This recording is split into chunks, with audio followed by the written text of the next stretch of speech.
When Janet posed this assignment to us to create our ideal curriculum, I knew right away that I wanted to do something outside. Earlier in the year, I had the opportunity to take a course from Janet called Learning Through Nearby Nature, and in that course we were really encouraged to take our students outside and teach the curriculum in the outdoors with whatever we had available nearby. And I think I learned a lot from that as a teacher, how the curriculum can be transformed to meet the needs of the students rather than what the teacher wants to do, more of a student-directed and more of a holistic way of learning rather than just sitting in a desk being lectured to. So I knew that I wanted to come outside, and for me, swings have always been my favorite part of the playground, and I think that we get disconnected from our childhood and learning isn't fun anymore, and we're not supposed to go outside and have fun and play and learn as we get older, and that's something that I really want to work towards changing in my ideal curriculum. I think it's really important for students to have fun in their learning and play and experience the outdoors. I think that the connection to the land has been lost, and that because of that loss of connection, we're struggling with our personal well-being. There are a lot of issues that we're seeing in schools, especially mental health issues. Anxiety's on the rise among other mental health issues, and I think one of the ways that we can bring back holistic well-being and personal well-being for our students is to focus on nurturing them in all ways, and then their academics and their learning will increase from there. So in creating my ideal curriculum, I had in mind to focus on the Science 10 curriculum. Although if I was totally recreating the curriculum, I would be starting from scratch, but working with what I think fits best in my ideals, I chose the Science 10 curriculum, specifically the Climate and Ecosystems unit. I think it's really important that we have that connection to land, and I hold the view that humans are equal to other living things. And right now I think we're damaging a lot of our connections and our resources because humans are viewed as superior. So I'd like to change that way of thinking, more of a critical way of thinking in my students. So moving forward, I would have grade 10 students. I would be a teacher as more of a facilitator than a director or a dictator even in some cases. I would have community involvement with community partnerships, and then I would also have Indigenous community involvement, Indigenous knowledge keepers, elders, whoever is in the local area. I am filming in the Saskatoon area, but I think that my curriculum starts local and can move outward. So it doesn't matter where you are as long as you take account for the resources that are available to you. So I kind of created a curriculum in the sense of I can statements. I feel that our current curriculum documents are very hard to understand and interpret for the students, even so sometimes the teachers. And so with my curriculum, I would move forward more so with I can statements so that students can track their progress and see how they're doing by being able to say I can.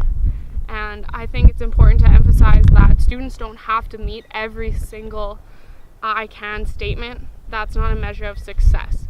More so it's if they're learning and improving their well-being, that's more important than checking all the boxes off the curriculum, because no student is alike. All of their experiences are different, and they'll come to school in a sense with different experiences, and they're starting at different places. So it's okay if students don't meet every single criteria. So these are kind of just the I can statements that I came up with.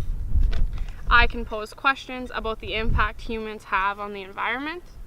I can reflect on my relationship with and view of the environment. I can consider, evaluate, and reflect on the role humans play in the environment, especially in relation to other things. I can explain what sustainability is and how it relates to our world. I can create a plan for a sustainable future involving myself and other members of the community.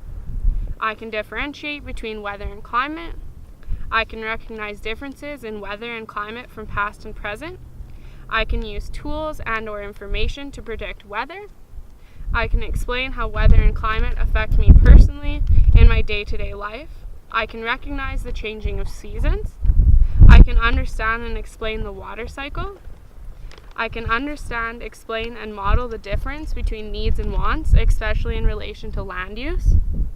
I can identify different species of living things in an ecosystem.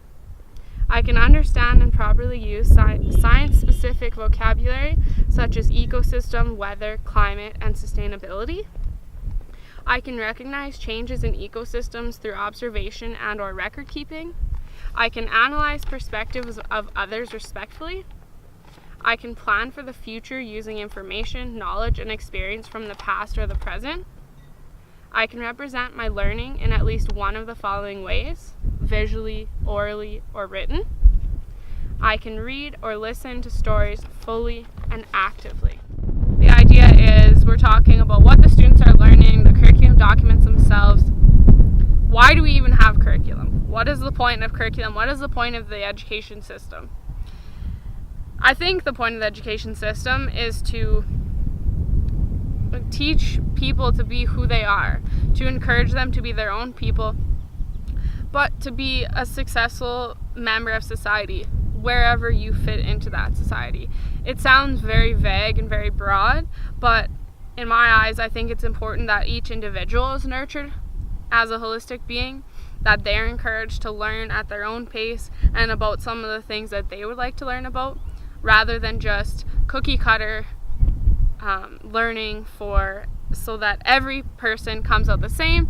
They're all a contributing member of society as per what the government wants, rather than what's best for the community and that person specifically. I think that the current curriculum is more focused on that cookie cutter method. We have grades, we have subject specific areas, we have government exams at the end of grade 12 in Saskatchewan at least, and I don't think that that's the best way to present learning, especially in the high school. There's no individuality. You can't have a say in what you're learning if everyone has to learn exactly what the curriculum says, and that curriculum was made generally by a white European male in power. Everyone has to learn what that curriculum says, write the test, and your value in society is based off of how successful you were on one test moving forward. I don't think that's the best way to go about learning. In my model, I see more of a blocked period of time where you're addressing specifically science, and that's my bias because I am a science person, but also English and history. We need to know where we came from. We need to know how things worked in the past, understand what's going on right now, so that we can move forward in the future in a better way than we have been. In my ideal curriculum, I think it's really important in taking advantage of your nearby nature. I really stress the idea of land-based education, place-based education. Place as in where you are, land is everywhere. So everyone should be able to apply my ideal curriculum to their space, where they are locally, the here and the now. Where we are right now, we have some nice trees, we have some trails, we have some water behind me. You can learn all about ecosystems if you bring the students out and they can experience what an ecosystem looks like and the interacting parts within it. So I'm all for taking the kids out of the classroom and making sure that they're exposed to these different learning opportunities. You can listen to the birds chirping, you can identify different animals, birds, ducks, fish. You can talk about how the water moves and the different vegetation that exists on the land versus in a body of water. So it's really important to take advantage of what you have, and I think with my ideal curriculum, that's the whole idea. Exposing the students to maybe experiences that they've had before, but as the teacher, you're a guide, you're guiding them to different learning, even though they've experienced something like this before, or providing new experiences, because we all learn from our experiences, and each student may interpret it differently and they may make meaning of it differently, but it's the point of getting them out there and exposing them to it. Lastly, for my ideal curriculum, I think it's really important to address what knowledge is of most worth. And I don't have a complete definition or explanation for what that is, but I think it's really important to bridge the gap between Western European knowledges, which is what our current system focuses on, and Indigenous knowledges. I think we've been selling ourselves short by only focusing on that European colonial system of knowledge instead of including and infusing the Indigenous knowledges. When it comes to Indigenous knowledge, generally we're more focused on relationships and we're more focused on a holistic learner, holistic well-being, and I think that's very important. I think in the curriculum it's important not just to be guiding learners, but also to be creating good people, and morals has a lot to do with that. For my ideal curriculum, morals surround the 7 grandfather teachings from the Cree perspective. Those teachings include love, respect, courage, truth, honesty, humility, and wisdom.